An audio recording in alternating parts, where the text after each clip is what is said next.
Merhaba, iyi günler. Ya 40 günden az bir süre kaldı 16 Nisan referandumuna ama çok büyük bir hareketlilik yaşamıyoruz.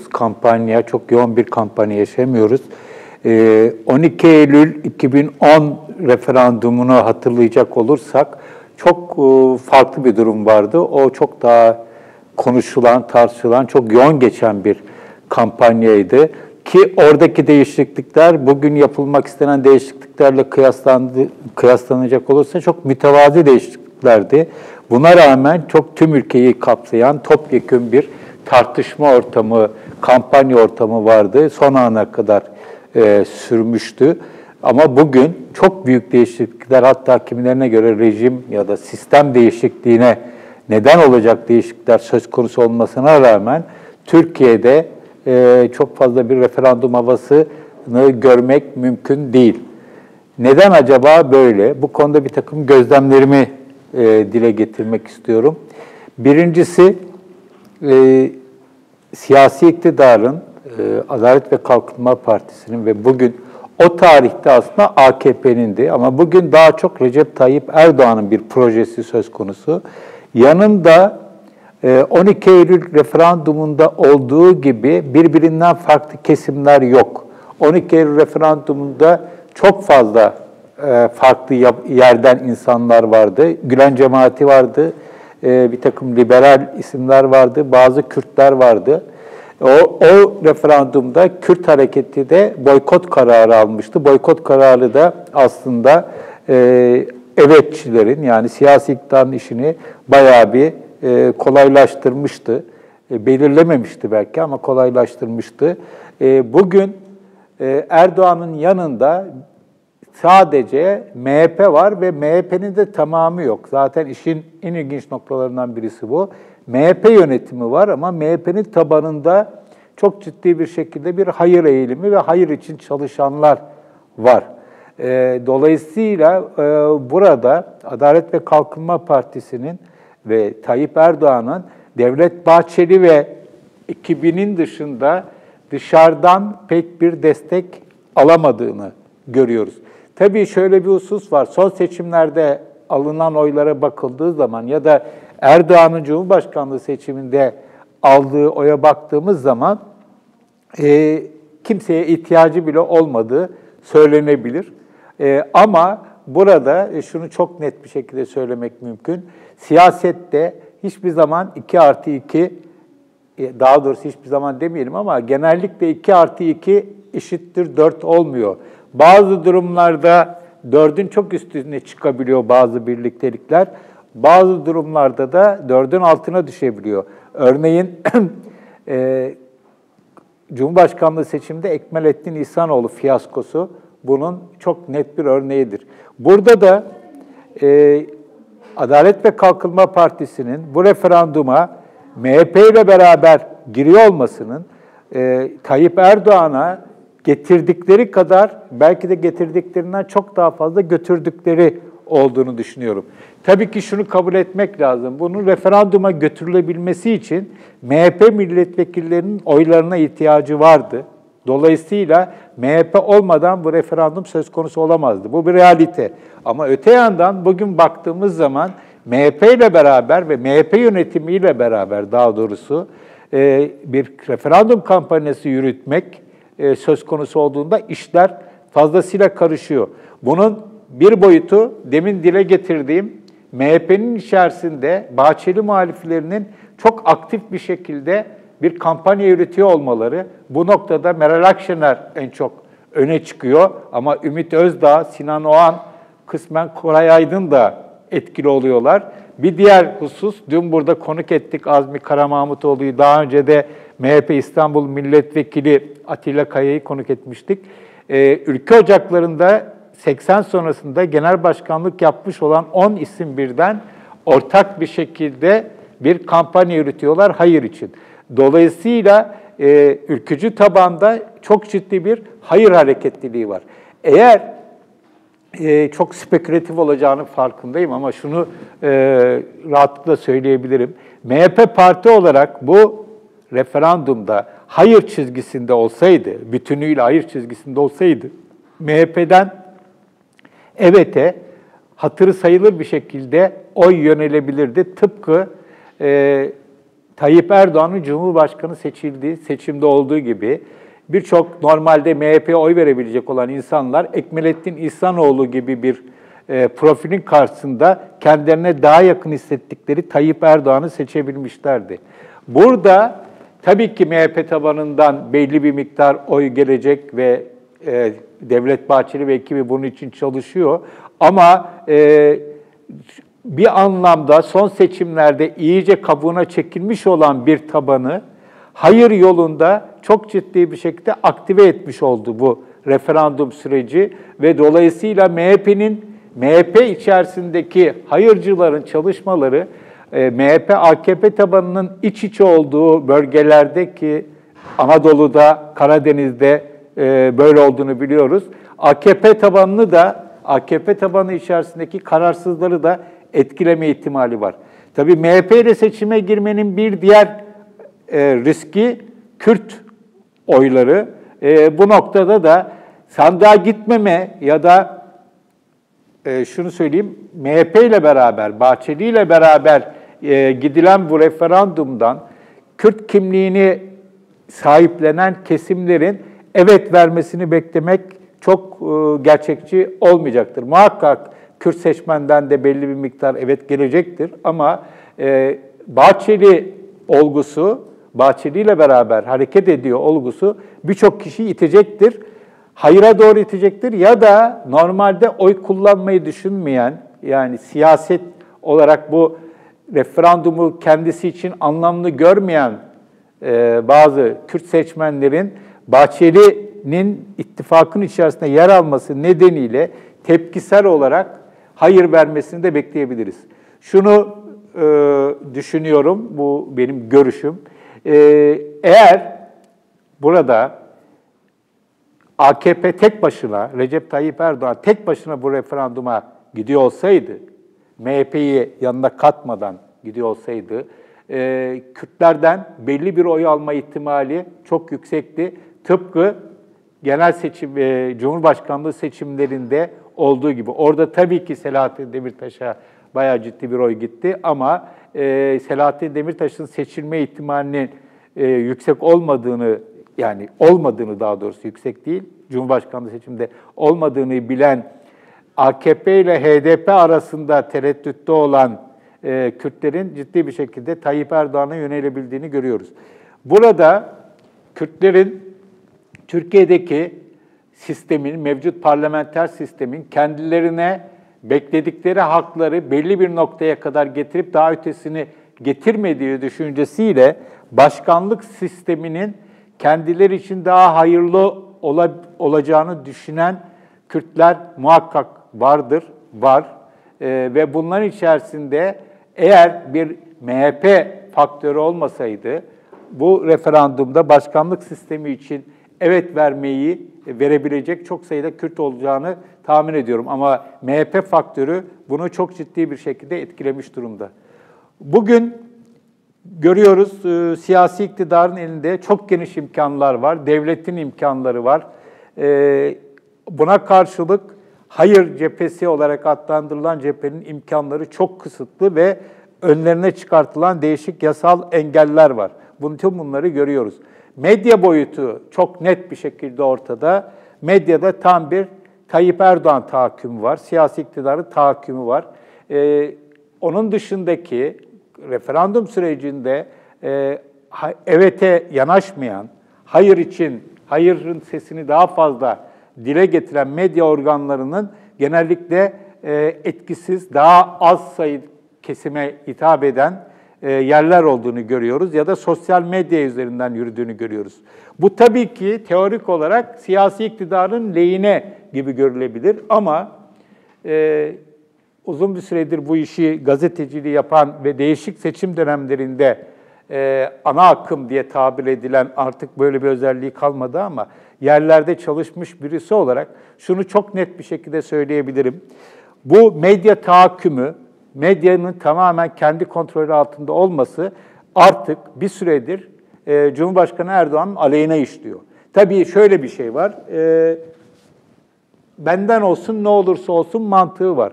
Ama bir yerden sonra mesela bir 2010 referandumunu düşünün. 2010 referandumunda Türkiye'de nispeten daha özgür bir tartışma ortamı vardı. Farklı sesler ana akımda ve değişik yerlerde kendilerini duyurabiliyorlardı. Ve o ortamda Tayyip Erdoğan çok daha etkili bir şekilde propaganda yapabilmişti. Yani bir rekabet ortamında, bir çok seslilik ortamında etkili olabilen bir siyasetçi Tayyip Erdoğan. Ama şu haliyle sadece ve sadece onun ve kendi ona destek veren insanların konuşmalarını yayınlayan televizyon kanallarının artık hiçbir etkisinin kaldığını ben düşünmüyorum. Bunların pek izlendiğini de açıkçası sanmıyorum. Bakılıyordur ama izlenmiyordur. Halbuki şunu hatırlıyorum. Değişik seçimlerde, genel seçimler, yerel seçimler ve referandumlarda Tayyip Erdoğan, o zaman Adalet ve Kalkınma Partisi Genel Başkanı iken, kendi kontrolünde olan bir takım yayın organları, TRT başta olmak üzere, yayın organları olmasına rağmen mesela her seçim öncesi son konuşmasını, ki bu cuma akşamları oluyordu, seçim yasakları olduğu için, cuma akşamları son konuşmasını NTV'de yapardı. NTV o tarihlerde Türkiye'de ana akım haber yayıncılığının en önemli merkeziydi. Ve bir prestiji vardı. Şimdi hiçbir prestiji kaldığını sanmıyorum ama o tarihlerde vardı. Ve NTV herkes için bir referans kaynağıydı ve Tayyip Erdoğan da Adalet ve Kalkınma Partisi Genel Başkanı olarak bir yeni yere çıkardı. Kendi yayın organlarına çıkardı. Ama en son yayını muhakkak NTV'de yapardı ki doğrudan kendisinin seçmeni olmayan seçmenleri de hitap edebilsin. Ama bir diğer önemli husus da kendi seçmenine de bu tür medya kuruluşları üzerinden hitap etmesi daha etkili oluyordu. Bu çok önemli bir husus olduğunu düşünüyorum. Yani bu siyasi iktidara yakın olduğu, hatta onunla organik bağı olduğu bilinen medya kuruluşlarının Tayyip Erdoğan'a çok bağlı olan, Adalet ve Kalkınma Partisi'ne çok bağlı olan kesimleri bile ikna edici, etkileyebilici bir fonksiyonu kalmadı. Dolayısıyla medyanın bu şekilde ana akım diye bilinen etkili, daha geniş kitlelere ulaştıkları varsayılan medyanın büyük ölçüde siyasi iktidar tarafından kontrolü, tamam zararlı gördükleri görüşlerin, aykırı gördükleri görüşlerin yayılmasını engelleyebiliyorlar belki ama kendi görüşlerinin etkili bir şekilde yayılmasının da önünü kesmiş oluyorlar. Bu iddiamı herkesle tartışmaya hazırım. Şu haliyle Recep Tayyip Erdoğan İstanbul İl Başkanlığı'ndan, Refah Partisi İstanbul İl Başkanlığı'ndan beri bir gazeteci olarak takip ettiğim Recep Tayyip Erdoğan, medya konusunda en güçlü olduğu döneminde ama etkileme konusunda da en zayıf olduğu dönemde.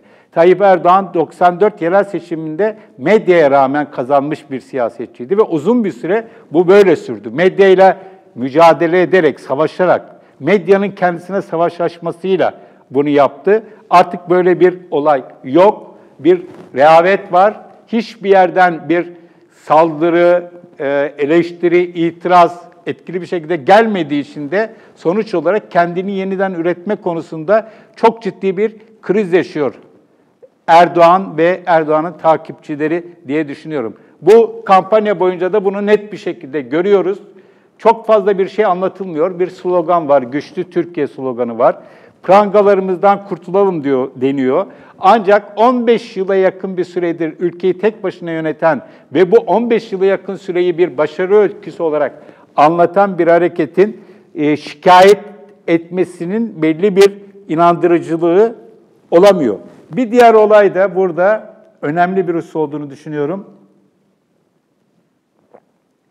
CHP'nin burada parti üzerinden bir kampanya yürütmüyor olması, bunu yeni tabirle şöyle söyleyebiliriz. Erdoğan hemen hemen her seçim öncesinde CHP'yi ve CHP'nin liderlerini, eskiden Deniz Baykal, bir süredir Kemal Kılıçdaroğlu'nu trolleyerek bir kampanya yürütürdü.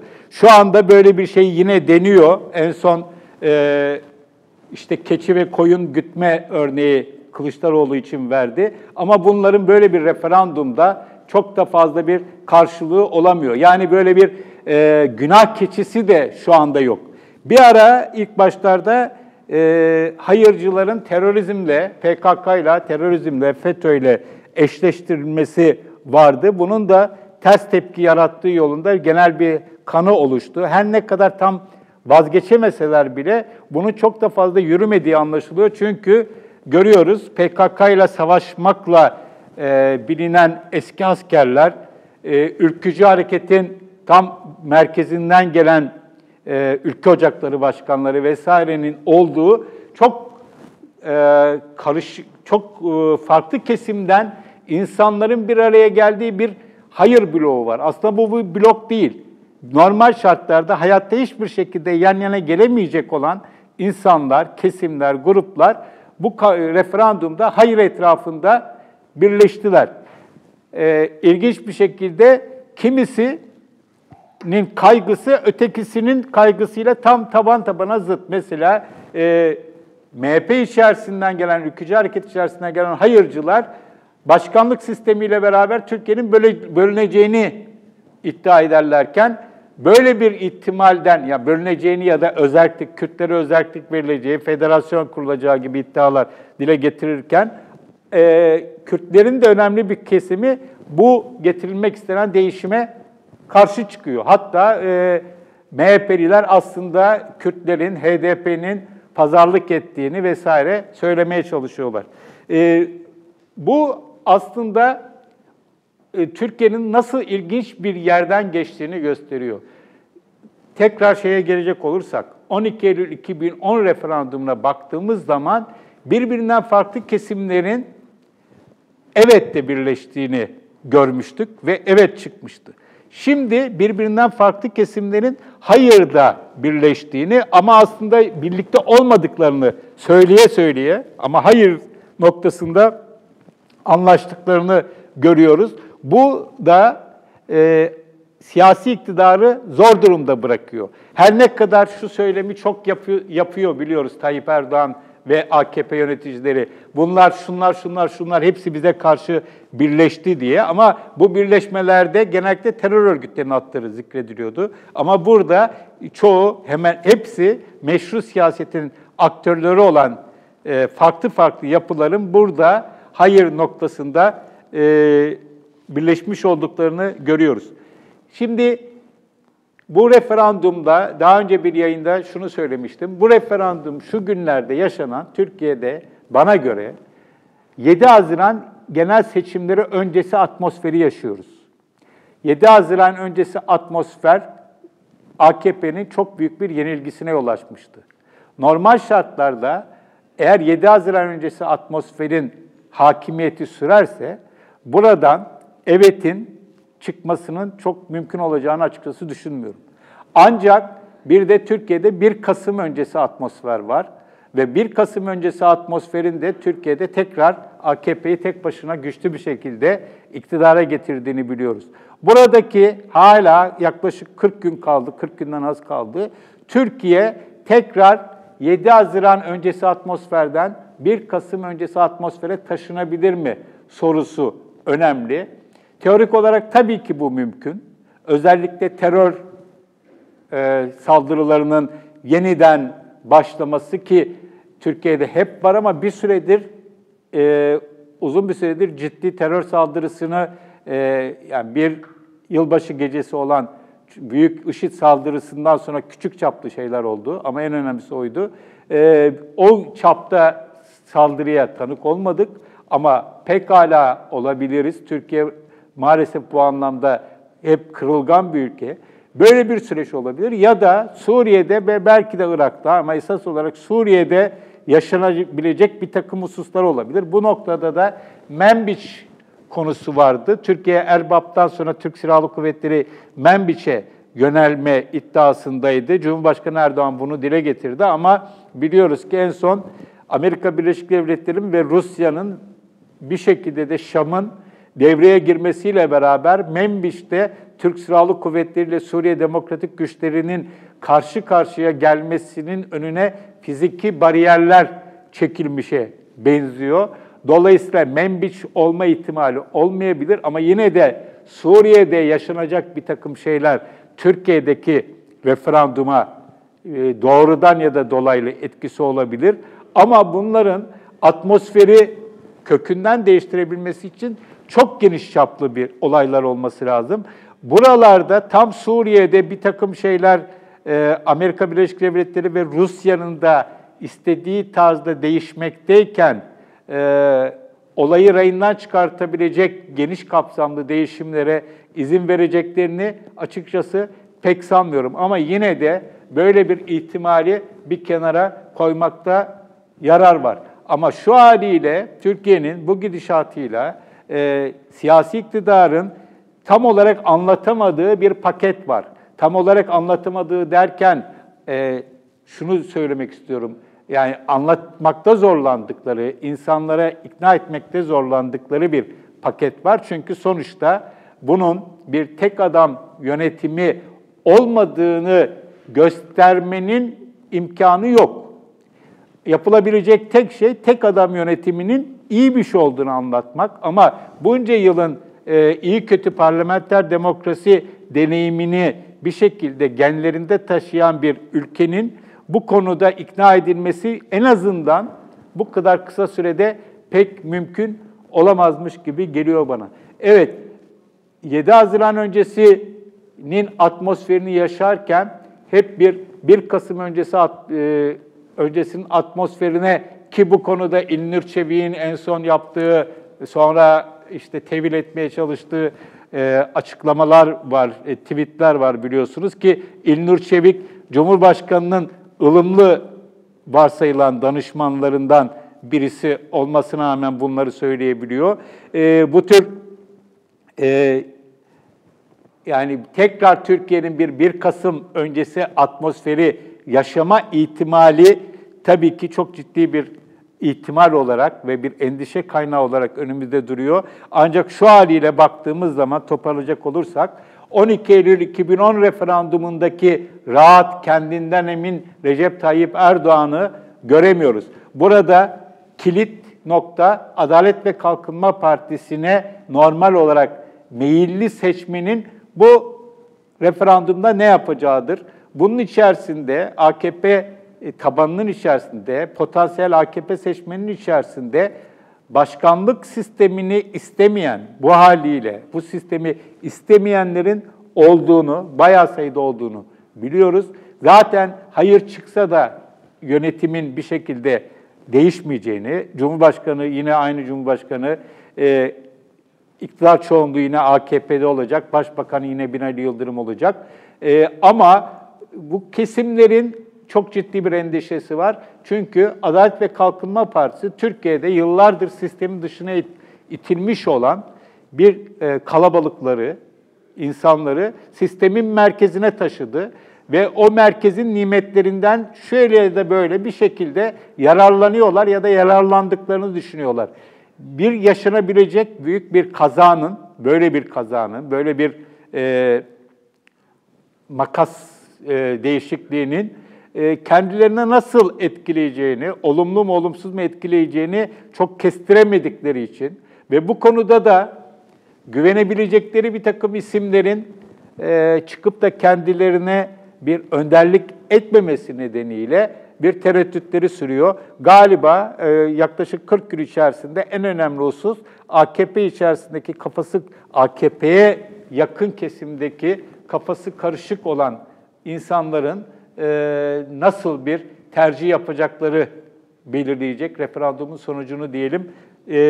Daha sonra bir iki hafta sonra tekrar bu konudaki gözlemlerimi, düşüncelerimi tekrar sizlerle paylaşmak istiyorum. Şimdilik bu kadar, iyi günler.